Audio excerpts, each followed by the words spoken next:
Zumbi dos Palmares, brasileiro, nasceu em 1655 e foi morto em 1695, aos 40 anos. Foi casado com Dandara dos Palmares. Tiveram 3 filhos. Zumbi é reconhecido como herói nacional.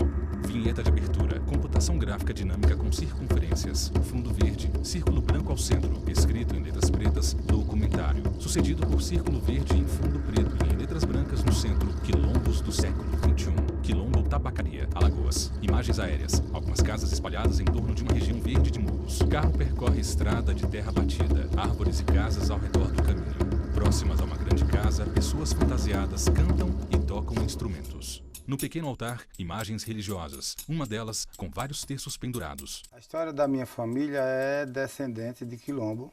Há muitos e muitos anos que nós viemos juntando de famílias que vêm de outras regiões e se juntam no nosso território. 2 homens se despedem e vão cada um para sua casa. Homem de camisa e calça jeans cumprimenta a família ao Famílias chegar. que viajam para outros estados, famílias que chegam de outros estados Elson e Paulino se dos juntam a Santos, nós. Então, presidente da cada dia comunidade que se passa, Quilombo nossa de população Tabacaria. vai aumentando. Rosto de homem em capa de livro. Título Essential Essays, Como de diz o Stuart Hall. grande sociólogo negro Stuart House, ele diz o seguinte, que as identidades também se buscam no passado. O que é que as comunidades quilombolas estão fazendo? Estão buscando também a sua identidade, ou a nossa identidade, já que eu sou também quilombola, Zezito de Araújo, através da professor de história do Quilombo dos Palmares. Não só através apenas da figura de Zumbi, mas na proposta de sociedade, nas propostas de negociação que foram organizadas aqui nesse espaço. Cabe à Fundação Palmares certificar as comunidades remanescentes dos quilombos. Carlos Ou Moura, seja, criador da Fundação Palmares. a comunidade que se autorreferencia em função dos seus valores telúricos, né, de vivência naquele espaço, em função da ancestralidade, dos valores afro-brasileiros, em função da negritude, né, a comunidade se autorreconhece como remanescente dos quilombos. Os nossos tataravós, bisavós, avós, todos eram de Quilombo de Alagoas. Todos que vêm da nossa história do Zumbi dos Palmares. Não há um número certo, mas eu admitiria, quer dizer, faça levantamento da Fundação Palmares, do INCRA, de várias organizações, de que nós temos cerca de 3.500 quilômetros, né? Desses 3.500 quilômetros, nós temos aproximadamente uns 2.500 reconhecidos pela Palmares. Agora, lamentavelmente, nós não temos 300 comunidades quilombolas tituladas, que aí é a inércia do Estado. Na sala dos professores, Elson escolhe livros e revistas de uma estante. Ele lê a revista. Sempre moramos em Quilombo, só que antes nós não tínhamos o nosso reconhecimento.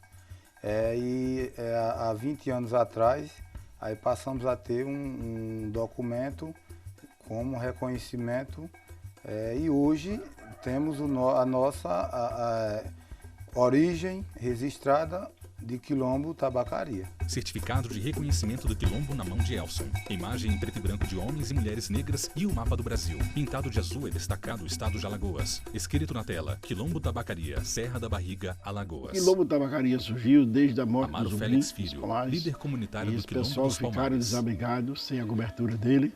Ele era um líder, né, do estado, e por intermédio disso os quilombos, os remanescentes, não, as pessoas que já viviam no Quilombo dos Palmares há anos e anos tiveram que sair de lá porque eles corriam risco de vida. O processo da demarcação da tabacaria foi longo, porque foi um trabalho muito cansativo, né, pelo INCRA, e foram muitas vezes eles caminhando para cá até aprovar a demarcação das terras. A exigência era total, porque a gente passamos, depois do reconhecimento, ainda uns 9 anos ou 10, sem o INCRA entrar em trabalho com a terra. Livro Quilombos, Geografia Africana, Cartografia Étnica, Territórios Tradicionais, de Os Rafael dados que Sanzio. falam, a cartografia fala, ela é evidente. os gráficos são verdadeiros. Então eu diria que o problema do racismo estrutural, e aí eu não estou falando só de legalizar ou não legalizar uma terra, de ser reconhecido como quilombo ou não ser, é muito mais. Rafael Sanzio, geógrafo e professor da Universidade de Os Brasília. quilombolas são brasileiros, as quilombolas são brasileiras, acima de qualquer coisa. Há dois aspectos, né? Há o aspecto do preconceito, da discriminação, do racismo, e há o aspecto da propriedade da terra, o latifúndio, né? Isso vem das capitanias hereditárias, vem da cismaria. Imagens aéreas de União dos Palmares, Alagoas.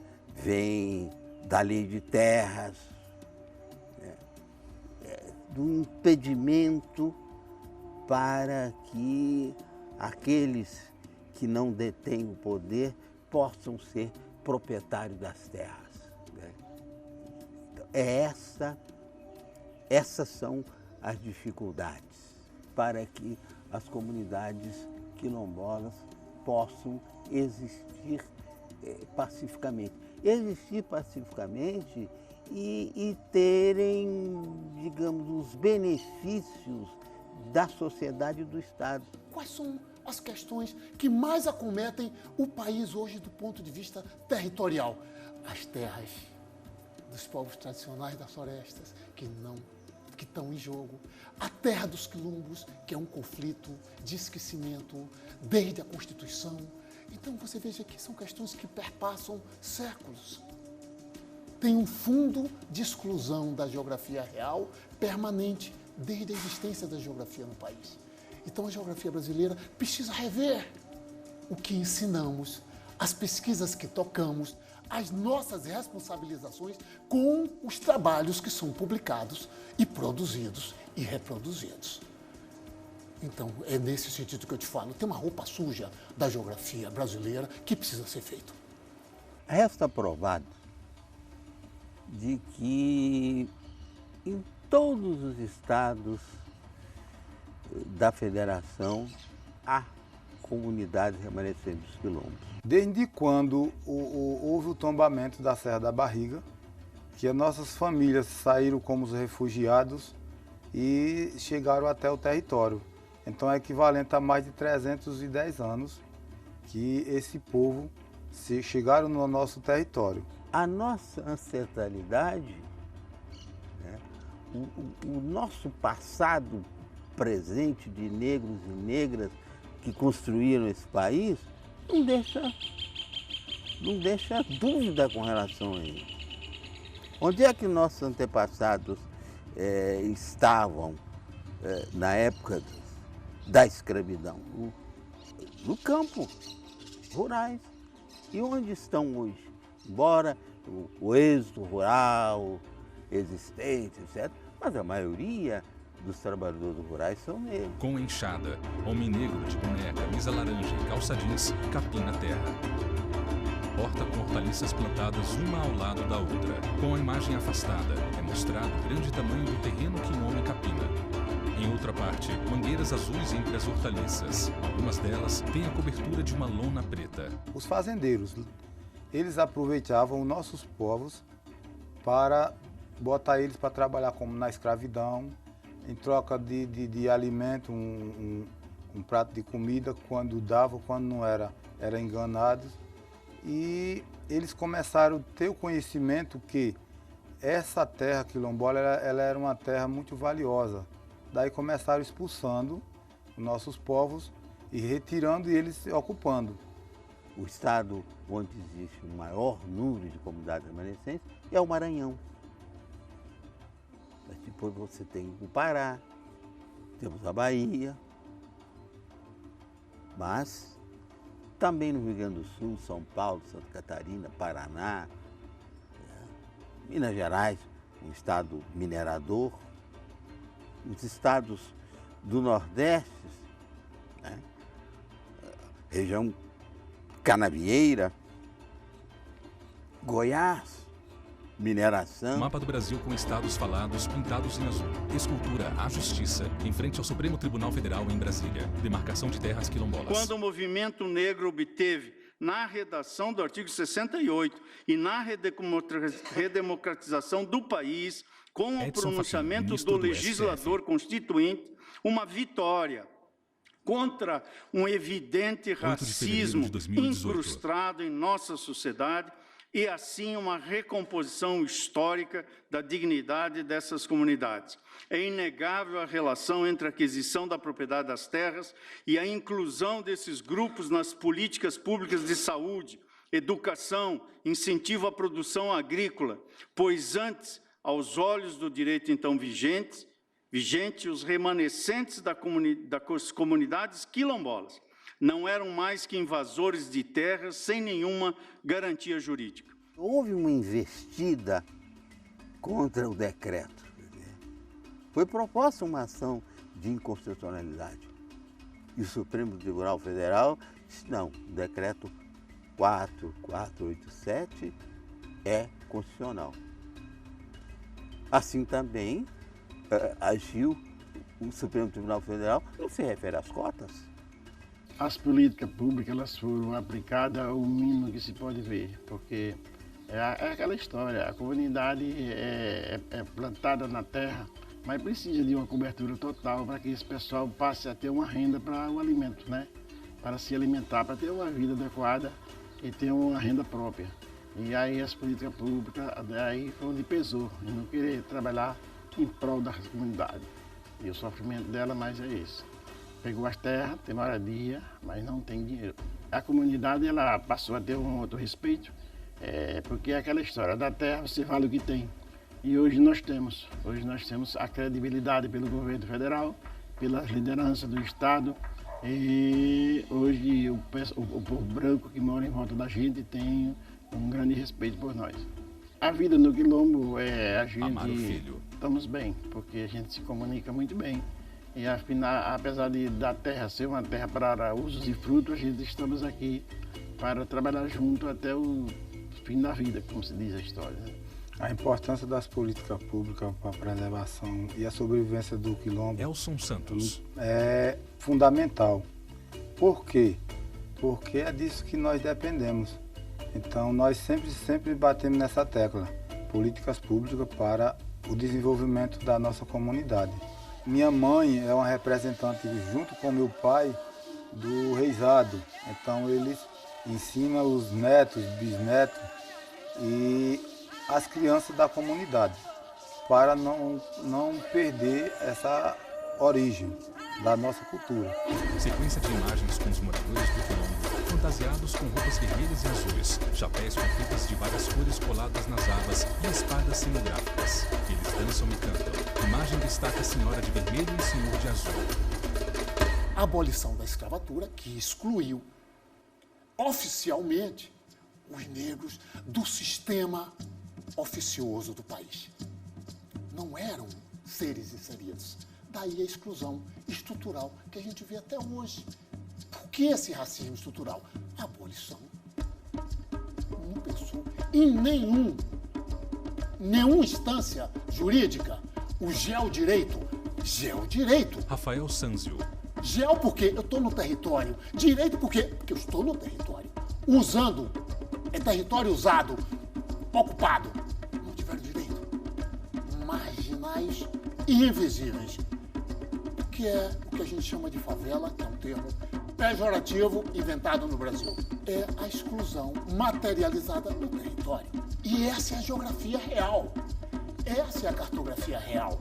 Não dá para fechar o carro blindado e dizer que isso não existe. Esse Brasil é real. Na rua, homem negro de camiseta vermelha e calça jeans azul arruma sua banca onde vende biscoitos de polvilho. Enquanto uma menina negra bebe água de uma garrafa, mulher negra está deitada em uma toalha e usa as mochilas dela e da menina como encosto para a cabeça. Homem negro de camisa social cinza observa o movimento das ruas de braços cruzados. Sobre a defesa dos direitos procuradora do Ministério Público do Trabalho, São quilombolas, os marcos legais mais importantes são a Convenção 169 da OIT e o próprio texto constitucional porque a Constituição Federal de 1988, ela vai trazer de forma expressa a previsão do respeito à tradição, à cultura, à religião dos povos tradicionais brasileiros. E aí estão os povos, né, remanescentes dos quilombos. A Fundação Cultural Palmares nasceu num contexto especialíssimo para o país. Não é? Ela é de 1988. Carlos Moura. Nós estávamos a registrar os 100 anos da abolição da escravatura e nós estávamos entrando no processo democrático do país. Vínhamos de uma ditadura. Mas o que é mais importante que isso tudo, ou tão importante quanto isso tudo, é que a Fundação Palmares vem de uma reivindicação do movimento negro e de seus aliados. Quer dizer, nós, militantes do movimento negro e as negras, reivindicamos isto do Estado brasileiro. O espaço territorial, ele é fundamental para que as comunidades quilombolas consigam uma existência digna e elas consigam, através da sua própria terra, se manter. A Constituição de 1988 vai trazer esse direito à demarcação, à propriedade das terras tradicionalmente ocupadas pelos povos remanescentes dos quilombos. Há uma diferença entre quilombo, evidentemente, e comunidade quilombola.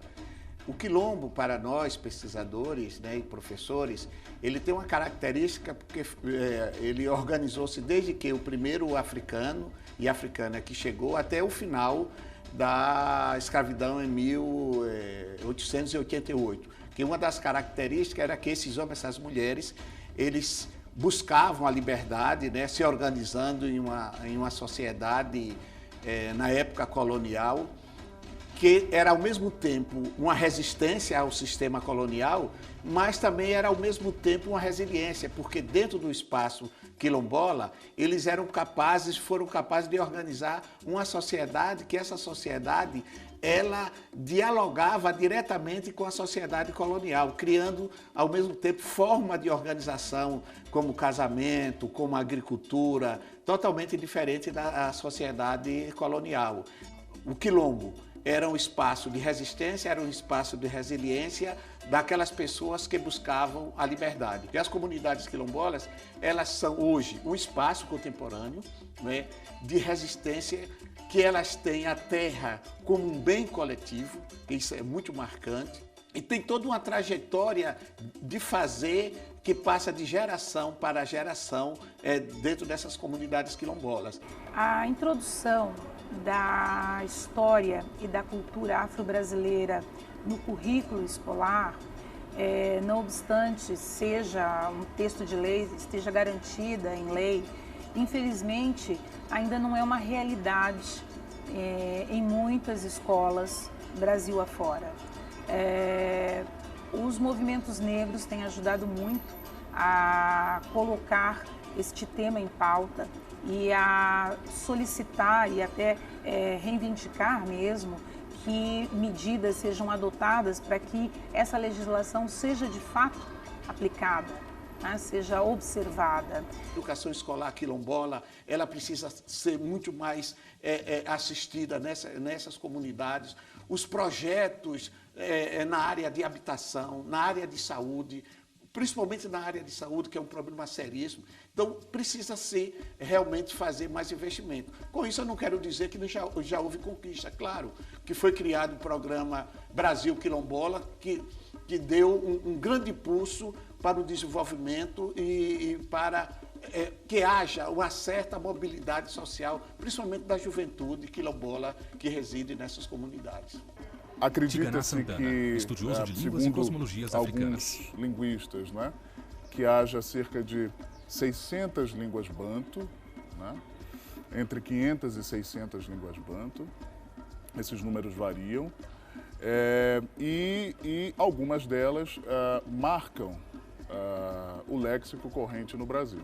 Dizer banto É uma classificação, antes de mais nada, linguística, de línguas que vêm abaixo da região dos Camarões, né, até o sul do continente africano. Ter o ensino da história, da cultura afro-brasileira no currículo escolar é fundamental, porque nós precisamos conhecer a nossa história, nós precisamos respeitar os nossos povos originários, e isso precisa estar presente na formação dos nossos filhos, na construção das gerações futuras. Conhecer a sua história é poder se situar melhor no mundo. É preciso também que os próprios educadores, é preciso que as próprias secretarias de educação estejam comprometidas. A situação das comunidades quilombolas no Brasil e em Alagoas, de uma forma geral, precisa mudar. Porque quando você analisa a situação socioeconômica dessa população, são as mais vulneráveis. E para a sociedade brasileira e para o governo brasileiro, de uma forma geral, essas comunidades são invisíveis. Um outro ponto, que é a política de Estado também, que a isso se dá na segunda metade do século XIX, que é como nós somos contados. E aí a gente vê uma política de embranquecimento real com a invenção do pardo. Até hoje, nós sempre que nós vamos ter, ano que vem, o pardo está lá. Um país continental como esse, ao longo do fim do século XIX até agora, início do século XXI, nós temos o quê? Um país continental onde a maior parte da população é parda. Eu precisei de sair da comunidade quilombola para estudar porque não tinha escola aqui na nossa comunidade. Daí, a única oportunidade que eu tinha era de me deslocar até outro povoado a pés, que não tinha transporte. Saindo daqui 1 hora de relógio a pés para estudar. Discriminação, o ódio que eles tinham porque era o negro que estava no meio daquele branco e me tratavam como um negrinho da tabacaria, um dorme sujo, que eu não dormia sujo, sempre eu dormia limpinho e durmo. Mas eles tinham preconceito. Daí, graças a Deus, eu consegui superar. E isso hoje serve de exemplo que nós passamos para nossas crianças, nossos jovens, que não baixa a cabeça e não desiste dos seus sonhos. E hoje eles estão aí, na rotina, aí na porta de estudo e do conhecimento. Uma palavra de esperança.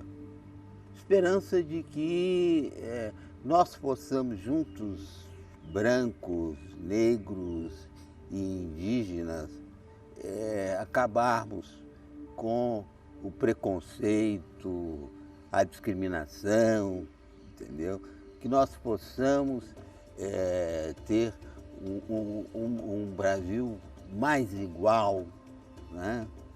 Um Brasil menos desqualificado quanto à distribuição de renda e que a comunidade negra possa efetivamente gozar dos benefícios da sociedade e do Estado. Eu quero ver negros e negras nos aeroportos como tripulantes e não como integrantes da equipe de limpeza. Eu quero ver negros e negras dentre os quase 400 bispos da Igreja Católica.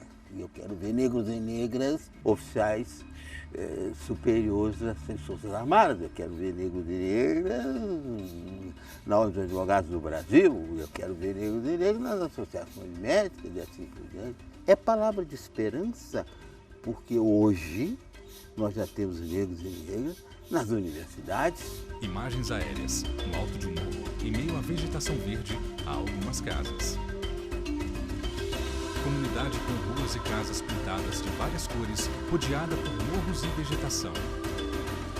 Em União dos Palmares, escultura artística de zumbi com uma lança na mão apontada para o alto, perna esquerda para trás e direita para frente, em posição de lançamento. Créditos finais. Direção: Bila Franzoni e Thiago Oliveira. Produção: Jussiane Matos. Assistente de produção: Luciano Oliveira e Maíra Boni. Roteiro e edição: Bola de Souza. Som direto: Anderson Rodrigues e Wellington Rocco. Iluminação: Ítalo Cândido. Imagens: João Brito, Warner Filho, BBC e Fundação Cultural Palmares. Montagem e finalização: Guilherme Melo e Guilherme Oliveira. Videografista: Lucas Matias. Agradecimentos: Fundação Cultural Palmares. Núcleo de Programação: Rosa Wasem. Núcleo Técnico: Fábio Guedes. Núcleo de Produção de Programas: Flávia Soledade. Supervisão: Coordenadoria de Gestão do TV e Rádio Justiça. Secretaria de Comunicação Social: STF. Realização: TV Justiça 2019. Audiodescrição: Visuáudio. Roteiro: Cainan Leão. Narração: Vinícius Souza.